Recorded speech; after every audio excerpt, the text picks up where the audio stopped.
Morning, everybody. Let's call the meeting to order today. We're one man short. We still have a quorum. Donna's out of town, so we'll get going with the Pledge of Allegiance. I pledge allegiance to the flag of the United States of America and to the republic for which it stands, one nation, under God, indivisible, with liberty and justice for all.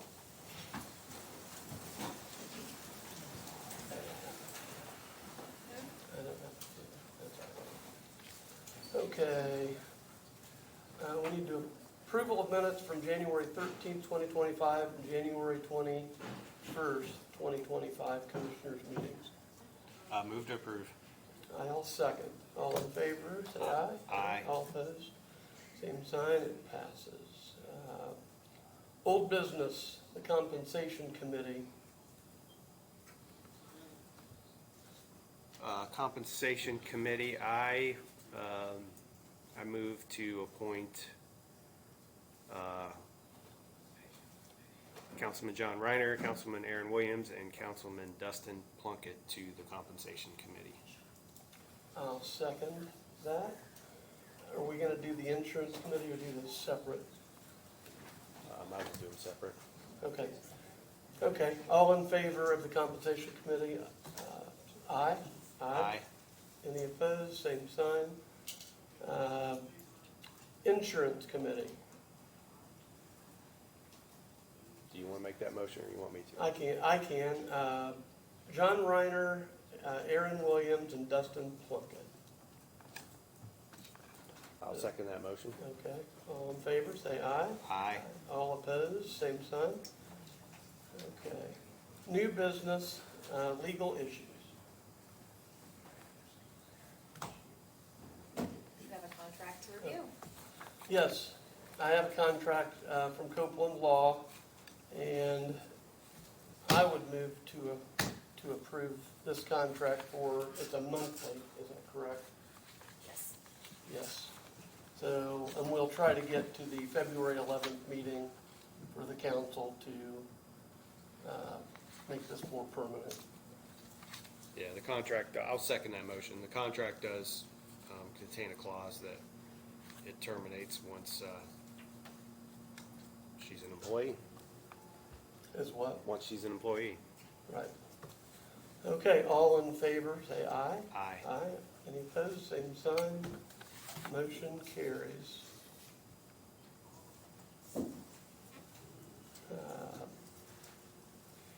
Annual National Bridge Inspection Standards, NBIS review, which is Joe Clark, VS Engineering. I don't know if you gentlemen have this handout, but I'll give it to you anyways. Thank you.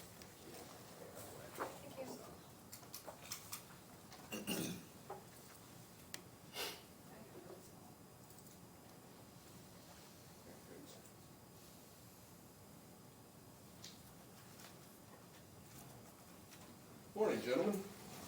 Morning. So we're here today to go over our annual bridge inspection that we performed this last fall. This last fall was actually a kind of what we call an off year. So most of your bridges on a 2-year inspection cycle.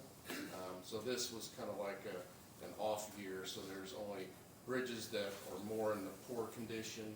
So they're on a 12-month inspection cycle. So that was the bridges we inspected this year.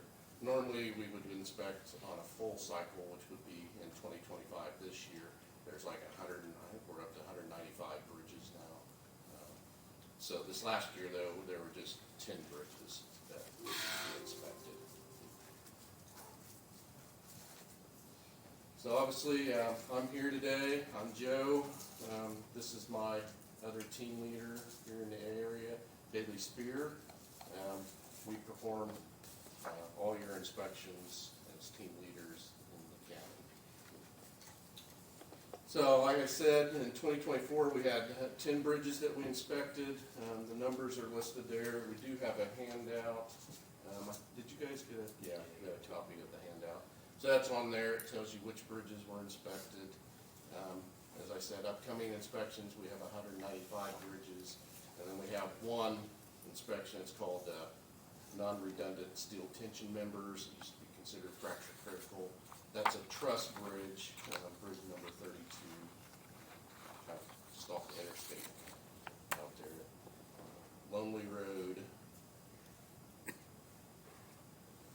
So, since we started bridge inspections in the county in 2021, there have been several rehabs, well, 2 rehabs, and then you've also had 14 new or replaced bridges. So you're averaging about 3.5 a year. A lot of bridge life cycles are around 75 years. So if you're, say, 200 bridges, you'd be looking at replacing 2 2/3 a year. So you're on a good pace right now, but part of that too is new bridges that have been added because of new routes. So you're really on a good pace right now. So the funding's always needed to continue the route that you've been going, but it's been some really good progress, which is not always the case. So here we have rating comparisons.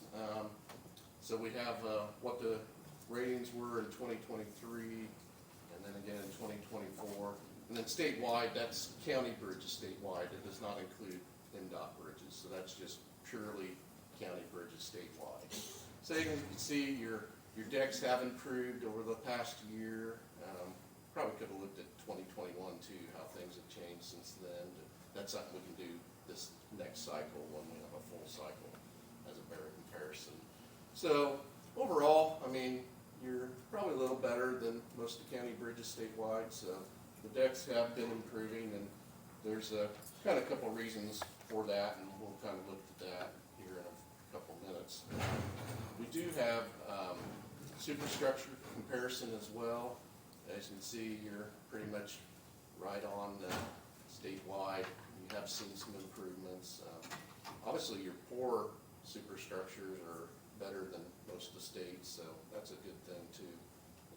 But obviously, still some work if you have 2.5% of your bridges that are in poor condition. So substructure, that's the supporting, that's your abutments or piers. Here, a little worse than statewide. Part of that's age. A lot of the bridges will reuse abutments sometimes when we replace structures. So sometimes abutments are a lot older than the superstructure or decks. So that's just something that kind of goes along with it when you do repurpose your abutments. And then culverts, that would be structures that are more than 20 feet, but they're underfill. So that's like metal pipes, or sometimes we have precast concrete. So here, good, you're a lot better than statewide. Poor, so it's kind of like you're either good or you're kind of poor, it seems like. Culverts. And so here, it's kind of more of a graph about scour critical bridges. This is something that the feds would consider, that if you have a larger storm event, that the foundation could be in danger because of scour. And so we have to code these that way. Here it just shows that you're a little bit above kind of the statewide county bridges. Currently you have 9 bridges that are considered scour critical. And this is something though that we're working with the highway department, and we can continue to work with them, that if we can put in designed riprap in front of these foundations, then a lot of times we can remove those off of the scour critical.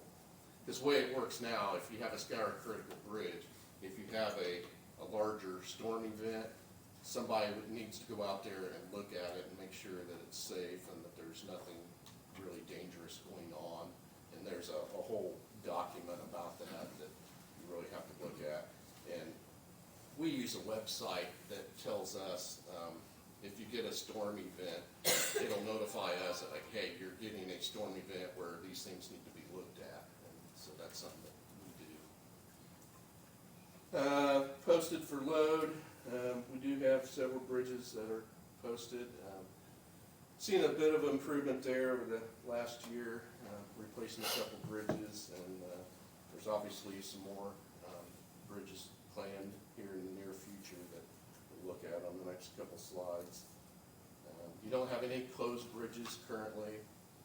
And then if you look at your what we would consider poor condition, which requires a 12-month inspection, that's improved, and you're a little bit better than percentage statewide. The reason we use percentages rather than numbers, because I mean we can tell you numbers, but if you look at percentages, that's a little bit more telling when you're comparing between counties and other things. So it's just a different way of looking at the numbers. Here, these are just some ideas of your average bridge length, your deck width, and deck area. Just kind of gives us a little bit of information that your bridges are just a tad bit smaller than your typical statewide bridge. Doesn't mean a whole lot, just that the bridges are a little smaller. We did see some maintenance that the highway's been doing. They've been doing a great job of going out and tackling the list that we recommend. Here, a good sample of Bridge 91. You had an eroded slope before, and as you can see, there's a couple of repurposing of some signs there to do what you can to protect while you can. But since then, they've gone out and they've added riprap to that slope and have protected that bridge. So that's a good thing that the guys have been doing. Here, Bridge 100, there were some piles rotted, as you can really see on the pile on the right. Pretty good sized hole. Lucky we didn't see a raccoon or something sticking its head out of there. But that was a pretty good sized hole. Obviously that's an issue. So the guys went out and then they really fixed this thing. They went in and they put concrete in there, and it's not going to be an issue with that piling anymore. They've also started a program this year that we've kind of been encouraging them to, and I'm really glad to see them start doing this. Jerry Larson has been heading up this, where they've been going out and sealing, cleaning, and putting a surface seal on the decks. One of the biggest issues that you'll have with bridge deterioration is if water gets into the deck, gets down to the beams and to the substructure and all that. So if you can keep water from getting into, especially your concrete or steel members, that's a good way to prevent. So it's a really inexpensive. The guys can do it with their own crews, and so this past year they were able to go out and surface seal 6 of the bridges. So that's a really good thing, and I know that they have plans to continue to go out, and as the crews get more experience, they can obviously do more with what they have. And to me, it's one of the best ways to preserve your bridges at a very inexpensive cost. So here, this is a sample of the maintenance recommendations that we give. A lot of consultants on the far right column, they would list what the issue is. I've always found that not to be exactly really helpful. I'd rather tell you what the issue is and where it's at and how to fix it. I think that's more helpful to road crews, because I can tell you, hey, there's a hole in the road. Well, okay, there's a hole in the road. If I tell you, patch the hole with asphalt or concrete and it's here, I think that's a little more helpful to the crews. And so when we give this to the highway garage, it's in an Excel file. It's we do sort it by bridge number, but if you look at the kind of the second from the right column there, that column tells you a general idea of what the issue is. We also sort, we give them the database sorted by the work type. So if they're looking, hey, we want to go out and cut brush, they can quickly look and say, okay, these are all the bridges that are recommended cutting brush. It's just a different way of giving them information that will help them do the work that they need to do. So here, these are the priority replacements. Worked with Nick and his team on developing some of these. So we're all on the same page when we're looking at, okay, here's the bridges that we think are the most important to get replaced or rehabilitated. And so this actually gets submitted to LTAP, which is the local transportation in Indiana. So that's part of the funding requirement if you were to chase federal funding. It has to be submitted as part of what we call the Bridge Asset Management Plan. And so we prepare this usually late November because Nick needs to submit it around the 1st of December. So this goes in and kind of gets, it's a good way to look at, okay, what do we need to do? And it's kind of looking out, okay, when do we need to do this, or when are we planning on doing this? So looking ahead, currently under contract, you have Bridge 70, 185, 229, and 285. So those, I believe, are all replacements. I know Bridge 70, we're looking at that one. That'll probably just be like a beam replacement. On that one, we'll use the substructure, so save some costs there. And then some future priorities. You can see there which bridges that are looking in the future here. So with that, don't want to take up too much of your time, so I hope we didn't go too fast or anything, but you guys have any questions for us?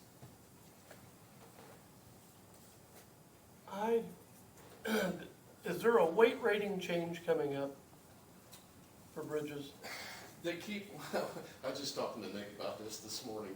It seems like every 6 months, the feds decide that they want us to revise some of the trucks that we're using, or they'll revise a certain rating factor or something. It seems like they're always changing that. But I believe that we've been through all that now, so all that should be up to date, and I'm not aware of any others that are coming up. We do have a new coding guide, which tells us how we should rate things. When we go out and look at it, okay, we can say, okay, is that good, fair, or poor? Well, they give us some guidance on, you know, how to determine what's good, what's fair, and what's poor. That coding guide, we have a new one out now that's called SNBI, and that takes effect, well, it's already in effect, started January 1. So that kind of changes, actually some of the items that we will actually look at for conditions, but it's actually a lot better than what we had before as far as determining, okay, here's what we're gonna say you're gonna call good, here's what we're gonna say is fair, and here's what we're gonna say is poor. I think we're gonna see a lot better, at least statewide, a lot better coding on our items. But as far as the weight ratings, I think we've been through all that now. A big headache was the emergency vehicle, and I know there's a lot of confusion on that as to, it's, when these signs first went up, people are calling, hey, what's this sign for? And it's like, okay, are you driving a fire truck, a police car, or any type of emergency vehicle? No, it doesn't apply to you. That's the easiest answer. All right. Well, thank you very much. Yeah, you're very welcome. Oh, and if you do happen to go out to Bridge 166, be real careful underneath there. There's like 2.5 to 3 foot of muck. I was out there this last fall, and I thought we were going to have to call these guys to help pull me out of the muck. I sank down all the way. All right. And with that, I will mention too, Donnie has actually gone out with us on bridge inspection.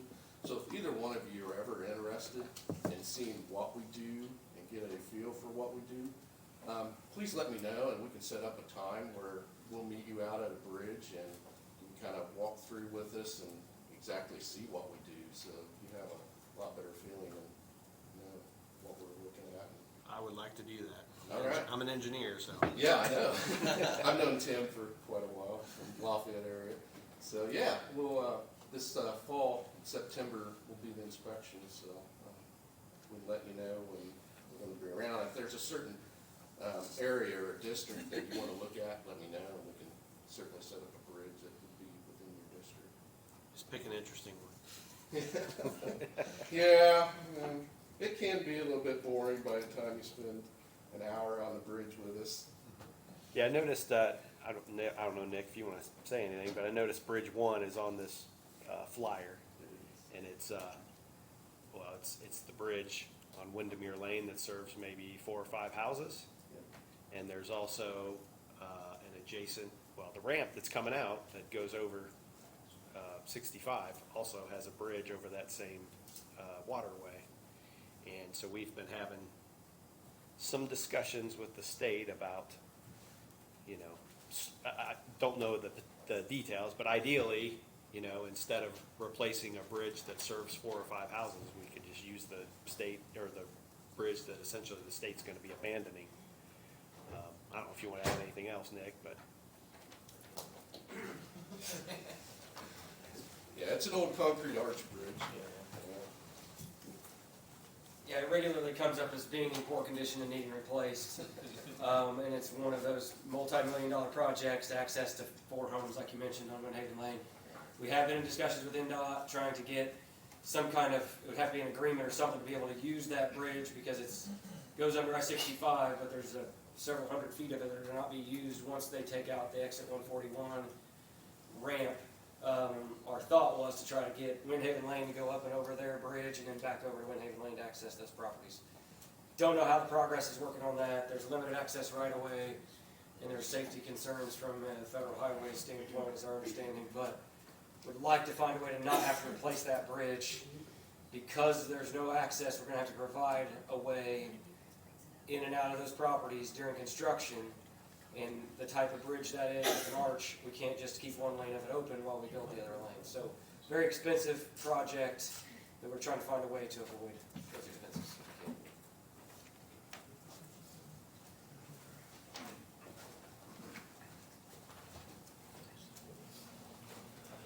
All right, thank you, gentlemen. Yeah, you're welcome. Next up is Community Corrections 2024 Annual Report, Mr. Nance.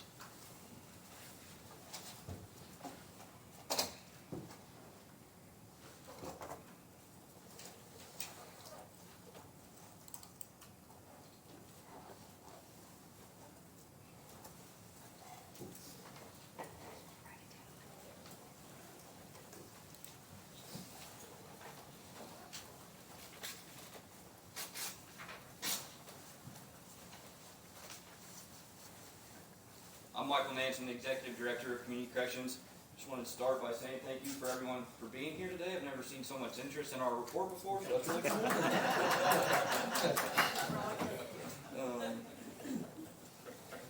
So we'll go from there.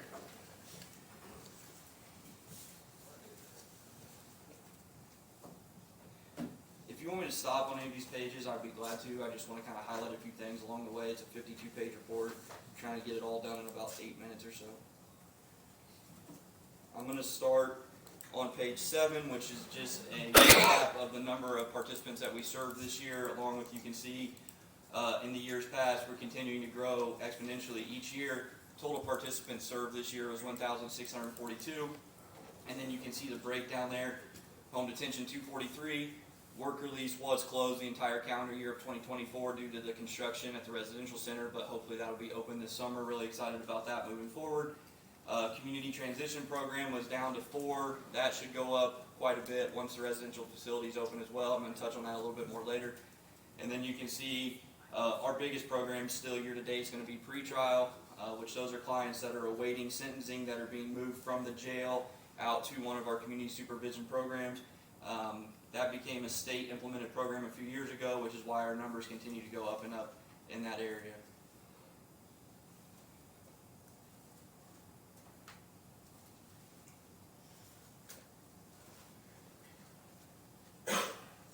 Really quick, just an idea of what level of crime we supervise the most. By far, it's level 6 felons, followed then by A misdemeanors, and then level 5 felons, and then down from there, which really is kind of our target population.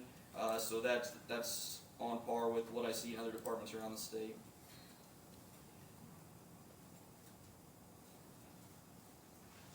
Briefly, males versus females, so 85% male to 15% female in all of our programs across the board. I'm going to talk about risk level a little later. I think this is valuable information for the community to understand our drug testing analysis every year. In 2024, we collected 3,969 drug tests. Of those, almost 4,000 drug tests, 1,465 tests were positive. So if I were to say to you we had 1,400 positive tests, you might say, oh my gosh, that's a ton. But when you compare it to the actual total amount of collected, that's roughly 37% of our population testing positive, and given the population that we work with, I think I'm really proud of 63% of the time they're doing what they're supposed to be doing and testing negative. So that's something I think that's important to understand every year. A little bit further, it's not written in the report. We didn't think about this until after the report was completed, and you'll see it in the years to come, but I do have the information. Of those 1,465 positive drug tests, it was approximately 350 clients that tested positive. So if you go back to the top, it's around 10%, 12% of our population that's actually testing positive. It's just when somebody's struggling with substance abuse, it's rarely just one positive test and done. They'll test positive multiple times, which is how 350 roughly people got 1,400 positive tests. Then you'll see at the bottom of this page, I know it's a little bit hard to read on the screen up there, but it's the most commonly used substances that our clients are testing positive for year in and year out. It's always marijuana. And then, as you can see, methamphetamine and buprenorphine or Suboxone were closely there second. One of the areas where we want to do a better job as a staff for 2025 is making sure that we're accurately capturing data when it comes to are those positive Suboxone screens clients that have a prescription. They're not, what you see represents clients that did not have a prescription for Suboxone, but I just question the data a little bit from working in the office. I think that might be a little bit skewed, but obviously a lot of positive tests for that as well. For those of you that have been around a long time, 8, 9, 10 years ago when we were fighting the opiate epidemic, obviously fentanyl, heroin would have been near the top of this list, and you can see that it's fallen quite a way. Hopefully that continues to stay that way, because that was obviously a really terrible time to work in this field.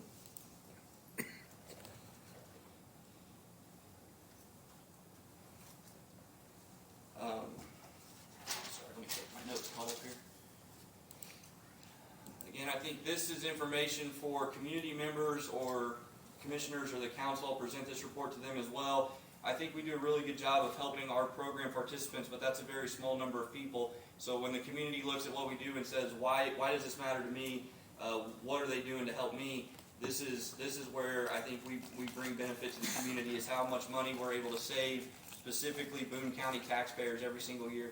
If you look, and the way that we come up with this is you figure everybody that's on our program, if they were not on one of our programs, would be sitting in jail. And that's obviously a huge expense to have somebody in jail every day. So we take the number of participants times the number of days they were on our program times the daily jail rate, and that gets you a total cost savings of just $10.1 million.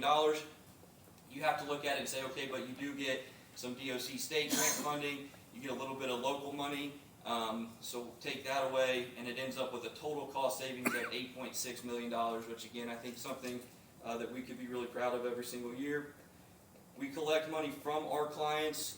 There's not a cost to the taxpayer for somebody to be on home detention. That client pays to be on our program. So last year we received roughly $558,000. Only spent $545,000, which is good, and spending a little less than we brought in. Every time we have a surplus like that, it goes into a fund so that if we have future needs, costs, especially as we look at moving into the residential center, we'll have money available, not have to come to the council asking for dollars to be able to take care and fund some of our programming.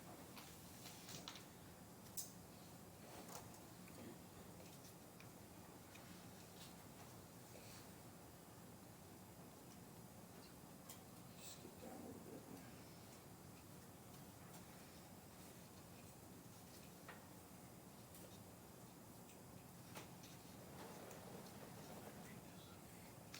Really quick, I just want to touch on this page. This is just participants in our home detention program. This is not all of our programs combined, but you can see what most of the clients that we are serving on home detention, what they're on supervision for. You can see drug possession at the top, and the real reason I wanted to point this out is if you look there in the middle where it's unlawful firearm possession, that was up to 13 this year. That number continues to rise. Our field staff's continuing to find guns in homes of our clients. I know Prosecutor Eastwood often comes before boards and talks about the gun problem in our community, and I really just present that as a way to support his thought process, and when he's saying those things to these boards, we're seeing the same thing on our side as well when it comes to being able to, the number of guns that we're finding in homes.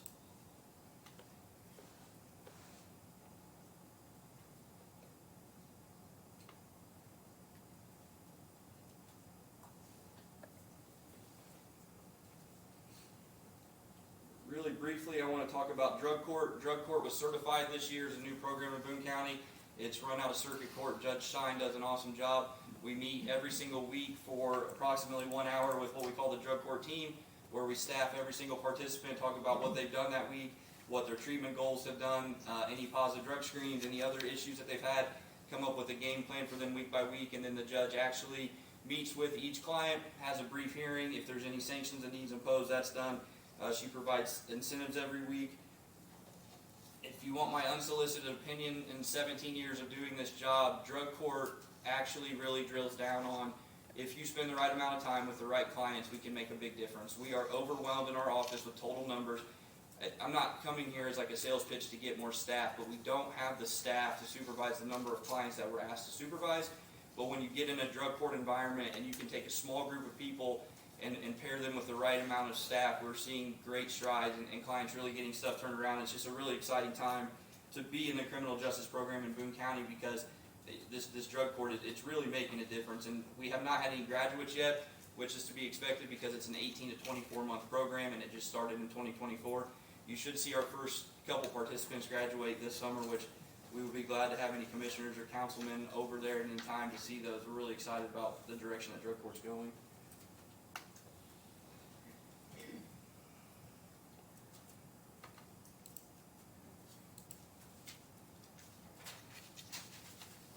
Briefly, I want to talk about CTP, which stands for Community Transition Program.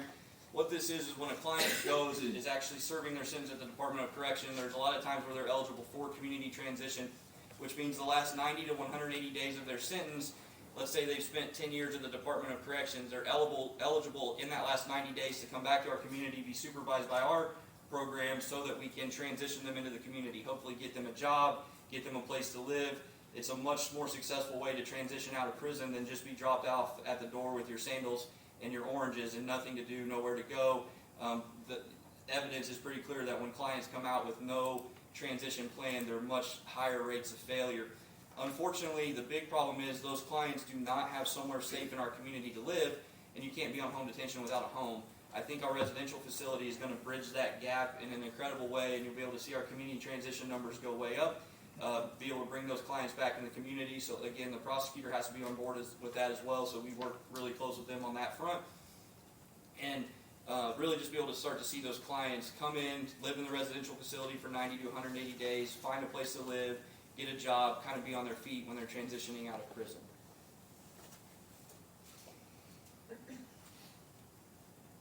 A couple more, I'm almost done. I don't have any pylons of pictures or anything cool like that.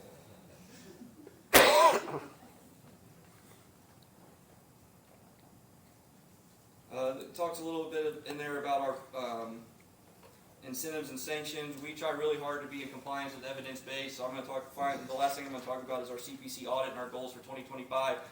But a big thing on what the state evaluates our program on, as far as if we're doing our job, is are we doing evidence-based practices? Are we implementing incentives when that's appropriate, and also issuing sanctions when those are needed? And the data that we're getting is that we are. You can see a list of the incentives that we offer here. The biggest one is if clients in our office test negative on a drug screen, they don't have to pay for those drug screens. So that's supposed to be an incentive for them to not have that $15 to $50 charge for testing positive.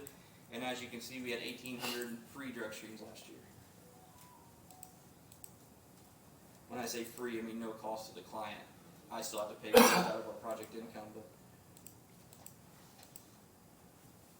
And then to wrap up,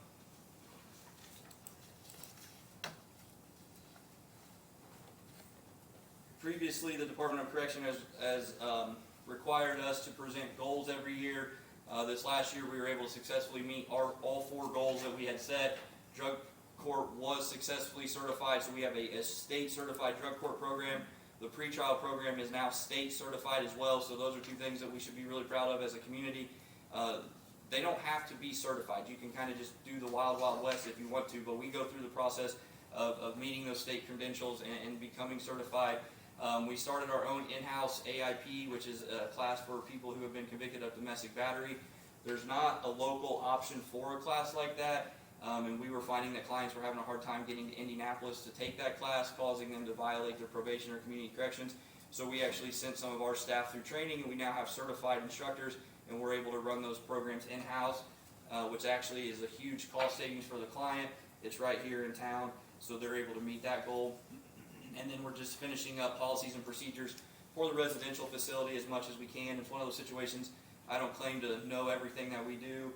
Chief Beard and I and Captain Turner from the jail have been meeting every week. I'm really excited about the direction that the residential facility is going. It looks different than what I think any of us had originally planned, but we put our heads together, worked as a team, and I think it's going to be a leader in the state once we get it up and running for how two agencies can work together in the same space, and it can be both safe in terms of the sheriff's office, but also have high-level programming in terms of our office. So hopefully that will finally get opened up sometime later this summer, and just excited to finally get in there. The DOC did change. We did not have to set any goals this year. They just changed how they did that. So we have internal goals that we want to meet, but we did not have to set anything to the Department of Correction. That concludes my report. I'd be glad to answer any questions. That's great. When's the projected time to go into the building? I know that kind of moves. It kind of around. moves. I think Chief Beard and I are kind of shooting for second quarter, maybe for staff to move, for my staff to finally start being able to move in there, and then probably third quarter of 24, or excuse me, of 25 to start getting clients moved in. Is that fair? We need some time once we're in there to see what we have forgotten to plan for, Right. run some mock situations through, hire staff, make sure we have people in there so that once we get clients in, it's safe. I think drug court will use the residential facility almost across the board. When you first come into drug court, you'll probably spend your first 90 to 180 days in the residential facility. So probably about the middle of summer. Ideally, yeah.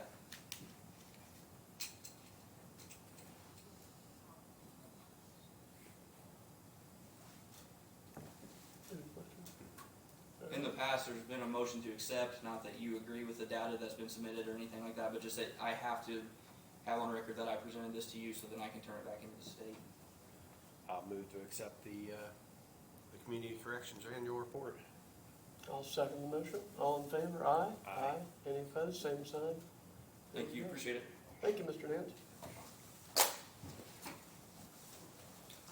Local consent agreement with the Indiana Department of Homeland Security, Mr. Green.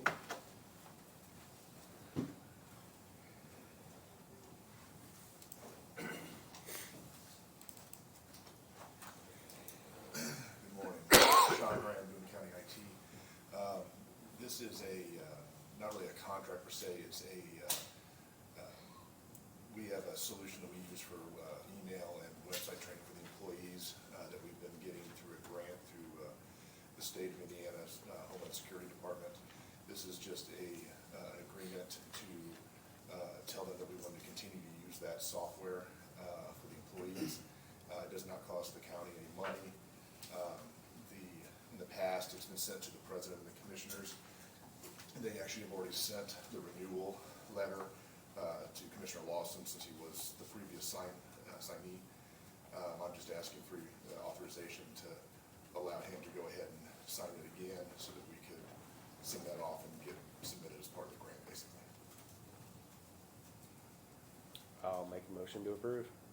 I'll second. All in favor? Aye. Aye. All opposed? Same sign. All right. All right, I got two more things. Sure. So we have a contract for 5 additional copiers for the Justice Center complex. It's a coterminous agreement that would have the contract expiring at the same time as our overall contract for the county, which is approximately 18 months from now. My recommendation is to move forward with the coterminous. They actually gave us both a full 60-month contract as well as a 18-month coterm. My recommendation would be to do the coterm. We have the money in the budget for 25 already to cover it, and it would allow us to keep everything on one contract, which would be more ideal, obviously.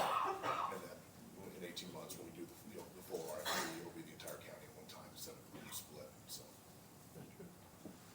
Do we have that? it was included in your packet. Okay. Is that the Magic Technologies? No, that is the Toshiba contract.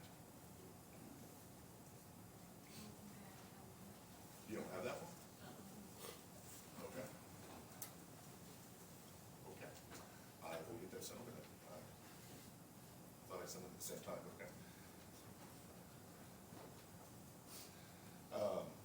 Okay, do you want, can we not move on at all then, or can we do it with pending review, or what's your thoughts on Yeah, this? regardless, I would prefer the motion be made subject to legal review. If you're comfortable to approve, subject to that, it's an existing contract. Yeah, I'll make that motion. I'll second. All in favor? Aye. All opposed, same sign. So send it to me. Let's do that. Sorry, what was the third thing? There's something else on the agenda. The magic technology. Oh, the match, oh, yes, I'm not sure exactly what it is you're wanting from me on that. It's it was the purchase of all the patch cables and UPSs for the Justice Center complex. I wasn't sure what exactly you wanted to hear from me on that as part of the project. Yeah, it's in our packet, and I would make a motion to approve that recommendation letter. I'll second. All in favor, aye? Aye. Any opposed, same sign. It's like 32,000 something. It's $31,983.50. Thank you.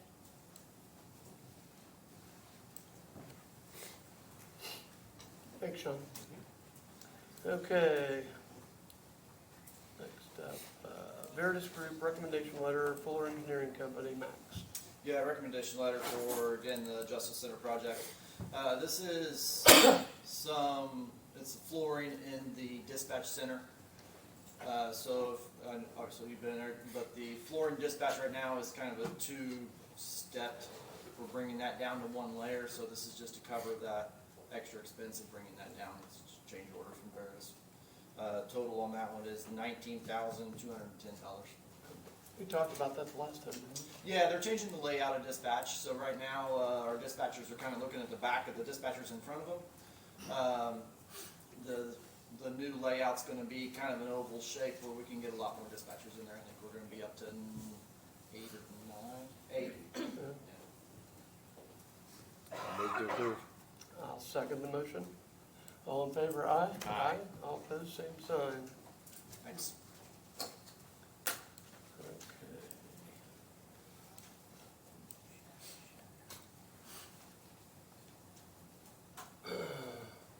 Hussey Mayfield Memorial Public Library appointment.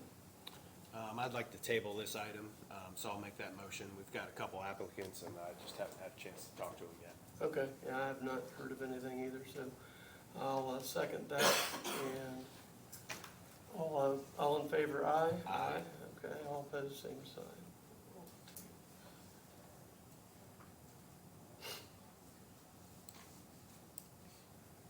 We're gonna table the next one too. I'm sorry? We're gonna table the next one too. Yeah, we're gonna have to table the next one. I thought I had someone, and they ran into a conflict because they're already currently on another board, so, the Alcoholic Beverage Board appointment, we'll table that, try to find someone. Do you want a motion? Excuse me? Do you want a motion to table? Yeah, motion to table. I'll make sorry. that motion. I'll second. All in favor? Aye. Aye. All opposed, same sign. Okay. Public Relations Service Contract.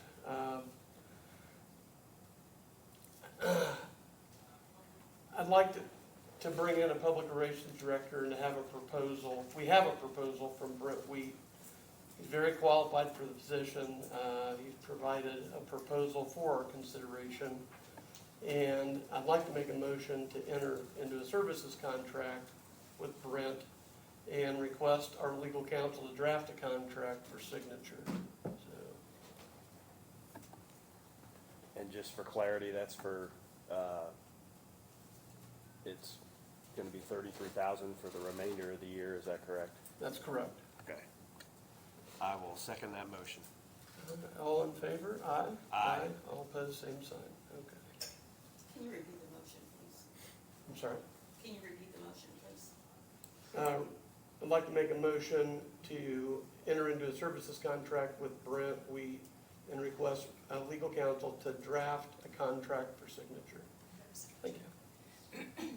For your signature. For my signature.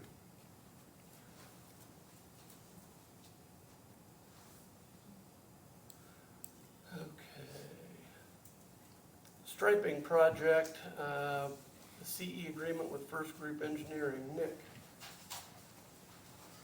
I'm not sure what DES 22-0-1615 is, but that was leading it off. So. It's a DES number for a federal aid project. Once we're awarded federal dollars, they all get a designation number, so they shorten it to DES number. So every project in the NDOT system has a DES number. The specific agreement is for the countywide striping project that we have been awarded funding for last year. That project is going to be nearing construction. It goes to letting in the fall. Part of the requirements of the federal aid process is we have to have full-time inspection on a federally funded project, which this particular project is 90% federal dollars, 10% local dollars. So this agreement is with First Group Engineering and Boone County for that service. We had to go through the selection process. It's required when we use federal funds to select a consultant. They're the highest scoring consultant, and we've worked with them to get this agreement. We have to go through a checklist of items that have to be included. It's on NDOT boilerplate agreement, and we have to have them approve it before we can bring it to you for signature. Then we can get the reimbursement agreement with NDOT and Boone County that we will get reimbursed for 90% of all the expenses within this agreement. I move to approve. I'll second. All in favor, say aye. Aye. All opposed, same sign. Okay. The other dollar amount the county is responsible. Yeah, it's on there in a second.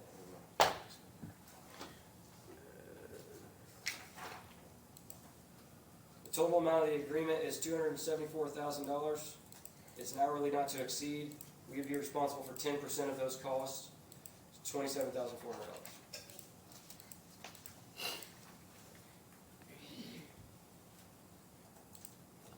Discussion on roadways in the vicinity of the Eli Lilly project. Nick? This is mostly going to be project representatives. I'm hooked up, Kaylee, so if you can get the screen. The project I've mentioned to this board a few times over the last few months of a new project called the Foundry. They're at 200 West and State Road 32. Brought this to you all's attention regarding the Bridge 93 that's at the south of this project at the intersection of Mount Zion Road. So this is a slide that I've shown previously, kind of laying out where these county roads are. So the blue area or the purple area, whatever it looks like on the screen there, is within the city of Lebanon control. So all of the zoning, the planning, road improvements, all along that 200 West where the area is blue would all be part of the city of Lebanon. The concerns are on this bridge, so we would still have the bridge, and we would still have Mount Zion Road. It meets at an angle that's too tight for semis to make a southbound to eastbound movement. We've regularly had issues with this, with the business park getting constructed. The mapping apps are sending semis down 200 West, which is a county road. If you can see on the distance there in the Mount Zion Road, when you're looking east, you can see the business park from there. We regularly had issues with that guardrail getting ran over. Trucks can't make that turn because the guardrail on the south side of the intersection, so they end up getting stuck there and they have to find a way through, and the trailers end up dragging over the top of that guardrail. So it's been an ongoing issue, but the concern was as this project would develop, we would have additional ongoing issues. So we mentioned at one point possibly just putting a cul-de-sac. Obviously that has some other challenges with access for folks that live in the area.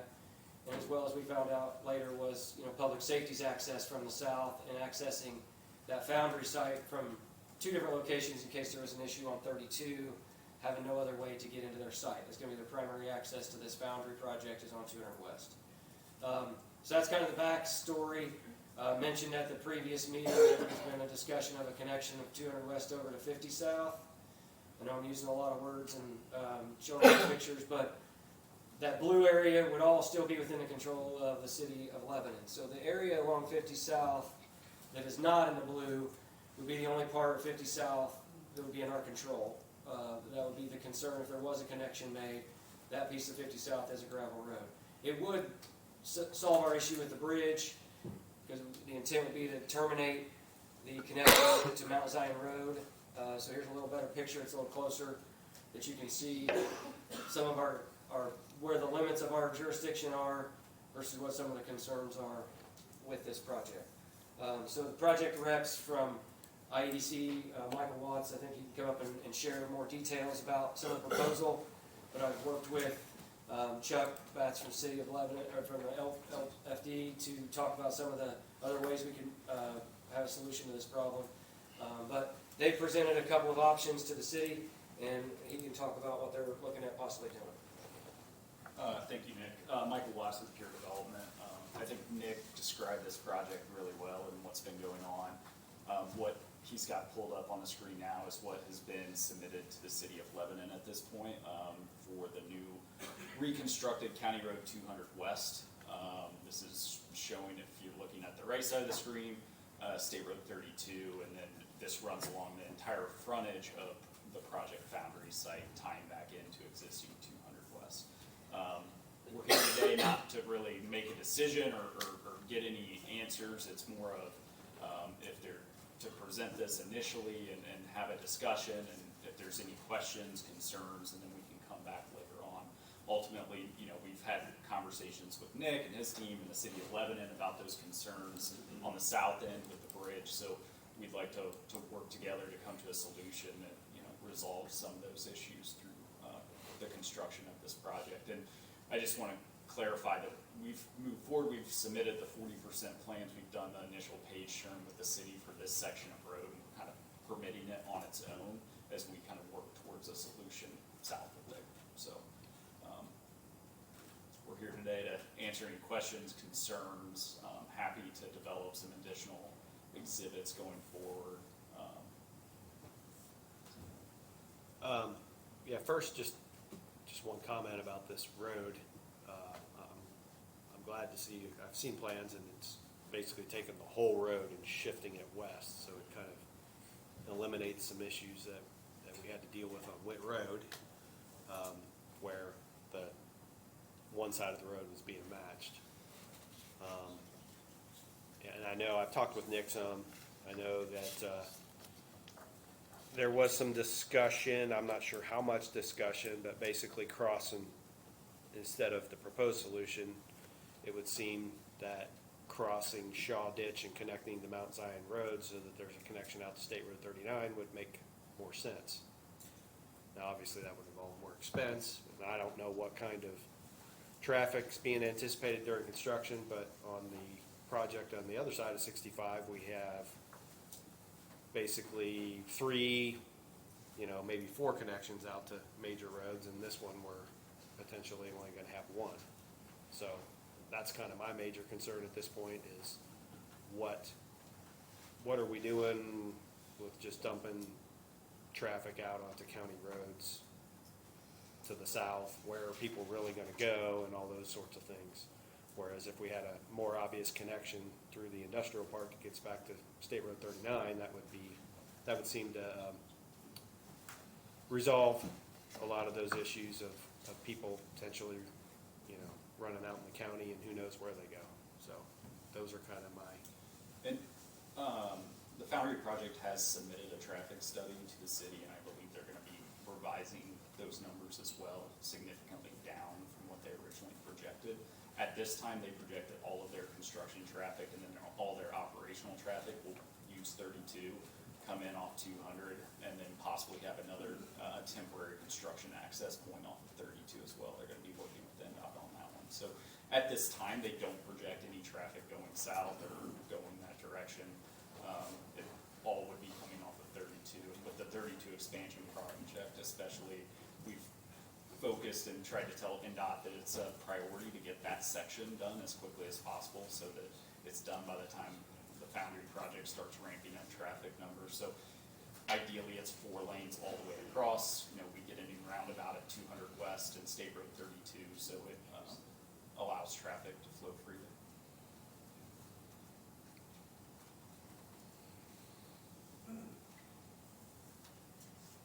That's all I have. That's all I had. Thank you very much. Thanks. Staff reports, area plan, anyone?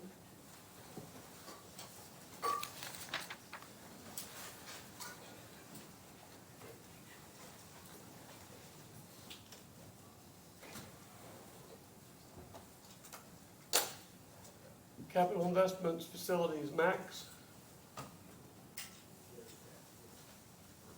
Health Department, Lisa, Abby. Highway Department, Nick. Couple of quick updates. There is the construction on the countywide sign replacement project did begin, so there will be a couple of crews out in various locations around the county, replacing those 3,500 signs. As we previously talked about, they're trying to get up to 100 signs a day getting replaced, so there's a lot of work happening with those. Bridge 84, that's on 400 East, north of 100 North, is expected to start construction in the next couple of weeks, so that closure is going to happen very soon. It's north of 100 North up to 200 North. That road will be closed. It'll be about 90 days for construction. And then I have a set of plans that I need signature for the front page of the plans for Bridge 44, which is on 400 East, north of 750 North. It's rehabilitation of that bridge. Just need to get a signature from the commissioners for the signature page. We're still working through the final details. It's one that we submitted for community crossings and plan to let that project for construction in April. But the signature page we typically get executed. I don't know that it takes official approval, or it hasn't in the past. It's just while I'm here to get those, I brought those with me, so we get those signed for them. Those are all my updates. Thank you, sir. IT. Nothing. Elected officials.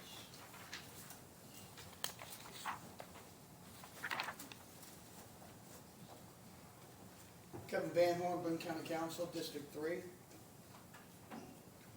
Mrs. Copeland, we never get a second chance to make a first impression, so I say welcome. I met you last summer during the budget process with Jewel when you were with Taft, so welcome back, and I look forward to working with you. Thank you. Okay? With respect to last week's meeting, many calls came into my home. Scott, I spoke with you Friday night or Saturday night at the basketball game, and I asked you how things have been, and I was shocked to hear you say that everybody that you had spoke to was okay with what happened last week, and I was shocked to hear that, knowing that with respect to social media feeds, there were dozens upon dozens upon dozens of all kinds of adjectives that were mentioned that I'm not going to mention here with respect to what took place last week. And it was overwhelming versus from what you had told me. I know of one person that is on your side in agreement with you. And I would love to know who else it is. I'm open for conversation. Please come to me because I would love to hear your comments. My grandfather told me years ago, I was a little boy, probably 9 or 10 years old, Grandpa, I want. There's a difference between wanting and needing, Kevin. Well, what's the difference, Grandpa? Wanting is the desire. Needing is assuming that what you need is going to help you.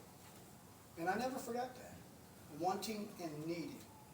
With respect to what happened last week, there's a whole lot of wanting, but more importantly, there's a whole lot of needs that this community, when I say community, Boone County, Indiana, needs the assurance to assure that what you, and I'll include Donnie, who's not here tonight, or this morning, what you three will be doing in the future with respect to Boone County, Indiana. And I wrote all this down in my adult attention deficit world that I live in. If I don't write it down, I'm going to forget it. And I didn't want to forget anything today. With respect to the Boone County employees, you guys get to make the decisions. If it's the highway department, if it's the sheriff's department, if it's anybody over there in that courthouse, the county commissioners do not have any power to go to Nick and say, hey, I'm firing John Smith because he's not a good employee. But you do have the power, as you demonstrated last week, to go over here to this HR department and fire those employees, because you folks hire those employees. But the way you demonstrated it last week, in my ever to be humble opinion, was completely wrong. And instead of saying want, I'm going to say need. I need both of you right now to look at Kaylee and to look at Amber, assuming they never do anything criminal. Assuming they never do anything criminal. I want you to look at them right now and tell them that their jobs are secure. I think that's ridiculous. You're not gonna do it? Well, you can use the word ridiculous if you want. I think it's a valid comment. I think you're out of line. Oh, well, I respect your opinion. We can agree to disagree, as you've said to me many times. The PR director. Has the PR director, you mentioned Brent Wheat. Has anybody else put in an application or come forth and said, I would love to be that PR director? No. Only one? And how much money are you gonna pay that PR director? Do not engage. This is $33,000 a year is what it said. $33,000 a year? I'll do it for $10,000 a year. Let me fill out the application form, and I don't know if there's a conflict of interest with respect to me being a council member or not, but I'll do it for $10,000 a year.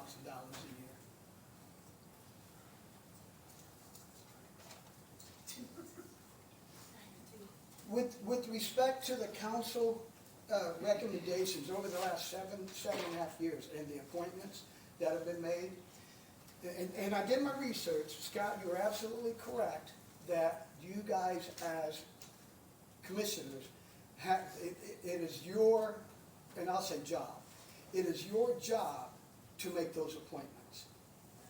So when you said that to me the other night, I thought, wait a minute, 7.5 years?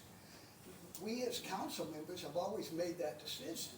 And then we would come to the commissioners, and the commissioners would be in agreement with it, and that's the way it always was, for 7.5 years. Now, I was in DC for the inauguration a couple of weeks ago, and I received a phone call with respect to the meeting that you guys had, the commissioners had, with respect to the committee appointments that I thought had already been agreed upon with respect to the compensation committee and the insurance committee. I was on that insurance committee along with Dan Lamar and a couple others, and I was shocked to learn that Dan Lamar, a gentleman who has had 45 years of experience in the insurance business, was taken off of that committee. 35 years ago, I had 6 years of experience selling insurance, so I know a little bit about the industry. There was an individual who was on the council that was on that board and asked me to fill in a couple times, and I filled in a couple times. So I felt that several months ago, or a couple months ago, when those appointments were made and discussed with the then current commissioners, that everything was okay, that they had confidence in me, that I could do the job. And what disappointed me was that if you guys want to make the change, so be it. But what disappointed me was that there wasn't any respect given. No respect. I didn't receive a phone call. Dan Lamar didn't receive a phone call. I don't know if anybody else received those phone calls or not. But I was shocked that there wasn't any respect given to those people that were appointed several weeks ago to be on that committee. And again, you have the right to change it up, but I would like to think that the people that I work with and anybody else in this county government, city government, municipalities throughout the county, that there's respect given to everybody that they work with.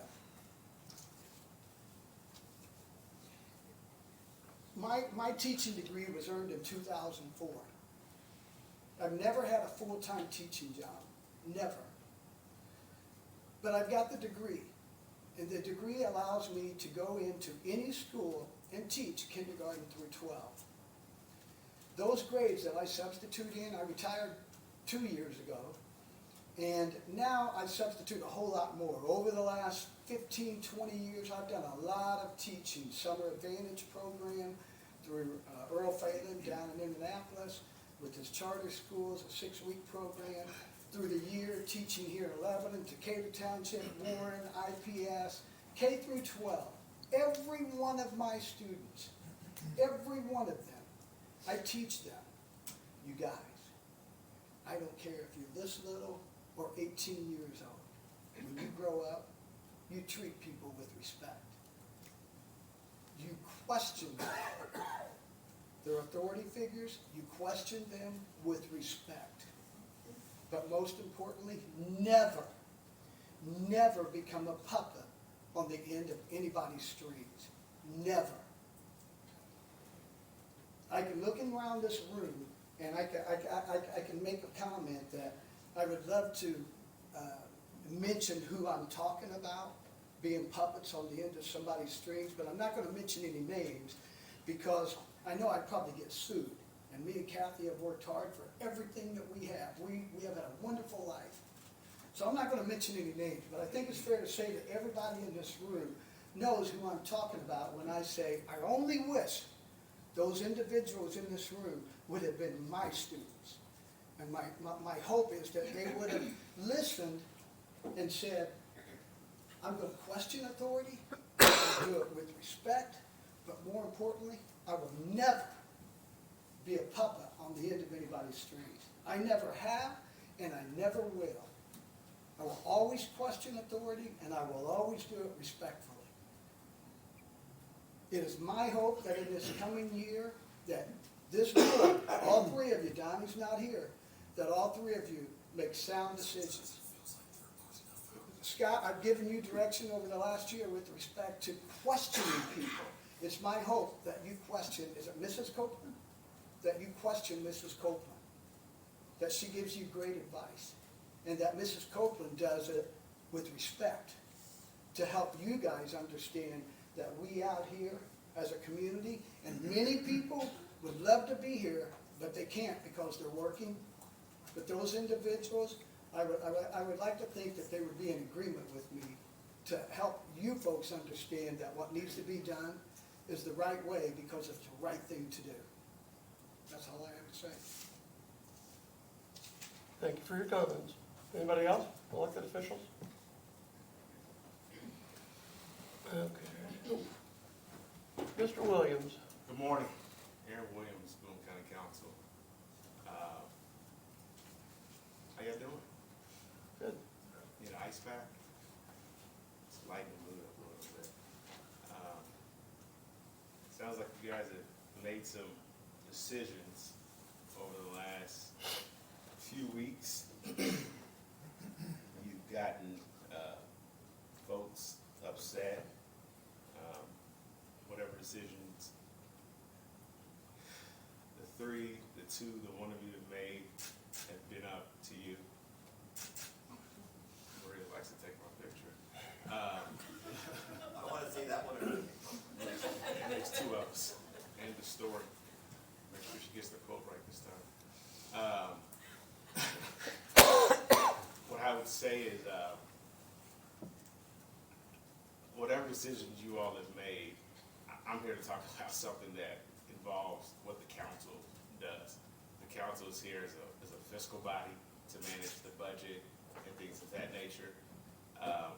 Last year, the commissioners spent, excuse me, $192,000 on a study to talk about buildings and what they were going to do.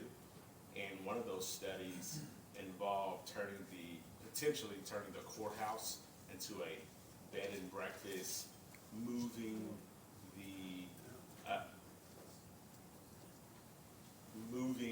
the highway department. So there was a study that was done to the tune of $192,000. Am I correct in that, Commissioner Wright? There was a study done with various options for expanding, yes. Okay. There were like 4 options. All right, it was $192,000. Also, last year, there was a item approved by the council to do another study to figure out what to do with the Key Bank building for like $250,000. So I'm here today to ask you again, let's stop wasting money on these frivolous studies, because I think you're about to move forward with another study to spend to figure out what you can do to remodel the Key Bank building. We don't need that. You have a room full of competent elected officials that work in the Key Bank building, that work in the courthouse. You can sit them down at the table and figure out what we can do. We know we need room for growth in the county for our elected officials and things of that nature, but we can figure that out on our own. Money is being spent excuse me, I think this is with Veritas Group, if I'm not mistaken, is what this next study is about. And you guys have some other options that are on the table for spending. I would just ask that you put a pause and a halt on some of the spending that's happening with specifically Veritas Group. Again, $192,000 was spent last year. That report should be public, if I'm not mistaken. If it's not, it should be made available. But there's another study that's about to come up, if it hasn't already started. Just talk to the elected officials and ask them how they can be included and involved and engaged in that. Again, in light of what's happened here recently, I haven't been able to make your latest meetings, but the council's role and responsibility in what you do with personnel is up to you. You can engage us, you can involve us, it would be great. But again, that defaults back to you all and what you do. I'm not gonna stand up here and ask you to make commitments and promises to what you should and shouldn't do with your staff. And I would tell you, since my time of being here on the council, we have never been involved in personnel decisions. As a matter of fact, we've been told that's not our lane. We don't get involved in personnel decisions. So to see, I don't know what this outrage is a little different and a little new for me. But again, I haven't been here, so I don't want to get down that rabbit hole and comment on it. So again, as you look at your spending, I know you're new here, Mr. Pell, I would actually take that into consideration. So those are my comments. Thank you. Thank you, Mr. Williams. Any other elected officials? Craig Melton. Yeah, how we doing? Good.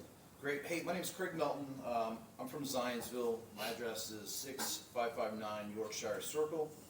I appreciate you taking a moment to listen. As somebody that sits on a board that uses this room, I just ask, after watching the last few meetings, that we spend some money or request it from the council to upgrade some of our systems here. I don't know if you can see that screen in the top left corner here, and I'm sure they can't see it online very well. But you can't see who's speaking. I did tell you who I am and gave you my address. But I just would ask that, maybe consider as we move forward through the next year, the next budget cycle, please spend some money. Given our technology, it's gonna be way better for all the public that's watching these meetings, and just throw it in the budget. But also, I'd also ask that maybe you have a process for the public speaking, limited to 3 minutes. That's what some other municipalities do. And it's fair. It's fair that way. Everybody's limited to that. They have to tell their name. They have to say their address.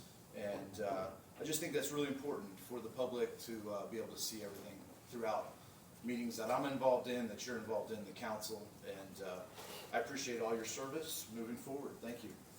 Thank you, Mr. Melton. Any other elected officials? Okay. One comment, if I may. Go ahead. I just want to address something that Aaron said. The contract for Key Bank was approved, I believe, in December with Veritas.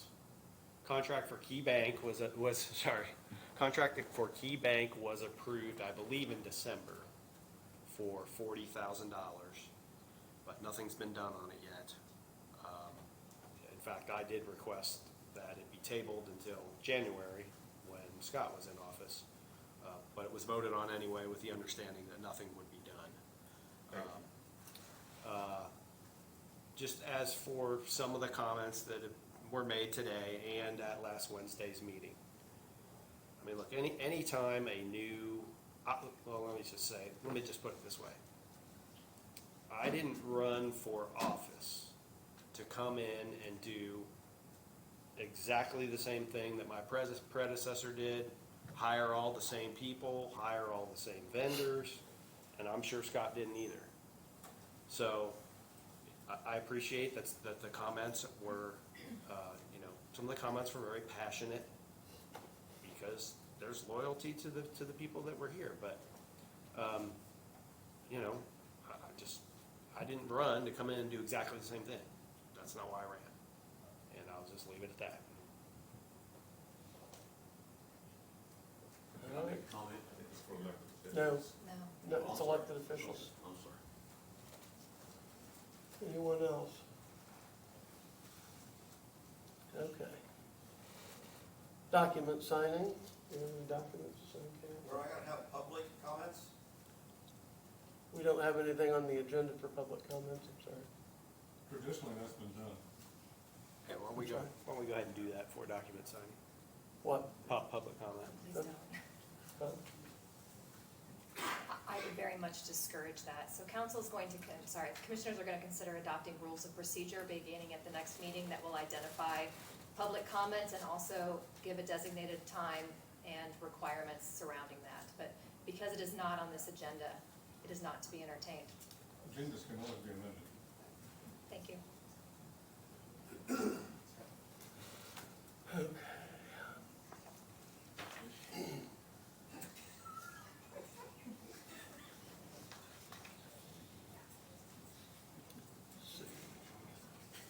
Acknowledgement of correspondence. Mail is in your packet, and then any document signing are your claims, which is also in the packet as well. I'd move to approve claims. I'll second. All in favor, aye? Aye. Any opposed, same sign.